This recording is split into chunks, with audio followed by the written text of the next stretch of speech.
عورت کے خرچ کرنے پر اجر. حضرت عائشہ رضی اللہ تعالی عنہا روایت کرتی ہیں نبی کریم صلی اللہ علیہ وسلم نے فرمایا جب عورت اپنے شوہر کے گھر سے بغیر فساد کے کھانا کھلائے تو اس کے لیے اس کا اجر ہے، اس شوہر کے لیے بھی اتنا ہی اجر ہے، اور خزانچی خادم کے لیے بھی اتنا ہی اجر ہے. اس مرد کے لیے کمانے اور اس عورت کے لیے خرچ کرنے کی وجہ سے اجر ہے. تو سبھی اجر میں شریک ہو گئے، خادم بھی، عورت بھی، کمانے والا بھی.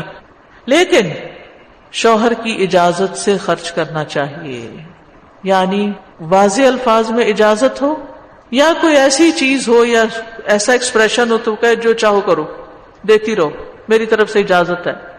یہ ضروری نہیں کہ ہر چیز پر کہے اچھا یہ میں پینسل دے دوں آج کلاس میں کسی کو ضرورت مند کو، یہ فلاں کر لوں فلاں. نہیں، ایک دفعہ اگر اس نے کہہ دیا کہ جو چاہو کرو تو بس پھر کھلی چھٹی. لیکن اگر اس نے جو چاہو کرو نہیں کرنے کو کہا تو پھر جتنی اجازت ہے، جتنی رخصت ہے اس کے مطابق خرچ کرے انسان.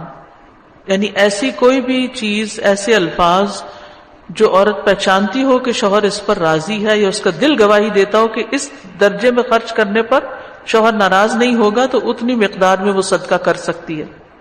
اور کرائیٹیریا یہ ہے کہ شوہر کو نقصان نہ ہو کوئی، یعنی اس کو کوئی نقصان نہ ہو اس صدقے سے. مثلا بہت زیادہ خرچ کرنا، بہت مقدار میں کوئی چیز نکال دینا جو شوہر کے وقت یا انرجی پر اثر انداز ہوتی ہو کہ ان چیزوں کو دوبارہ لانا مشکل ہو. تو دو چیزیں ہوتی ہیں، ایک تو یہ کہ رضامندی جو صراحت کے ساتھ ہوگی، یا پھر عادت اور معمول.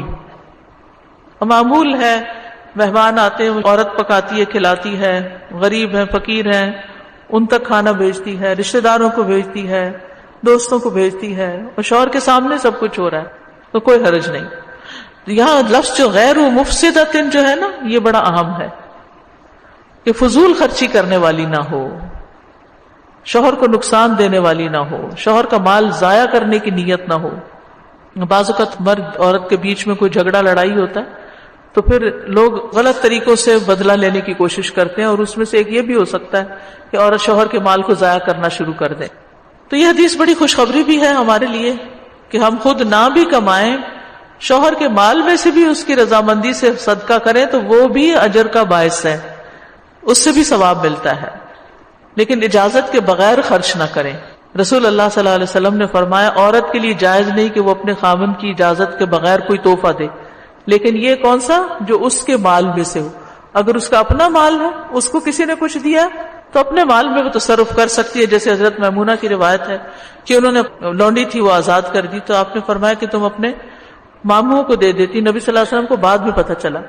تو اگر ذاتی مال ہے تو پھر عورت اپنی مرضی سے دے سکتی ہے، لیکن اگر شوہر کے مال میں سے تو اجازت کے بغیر نہ دے.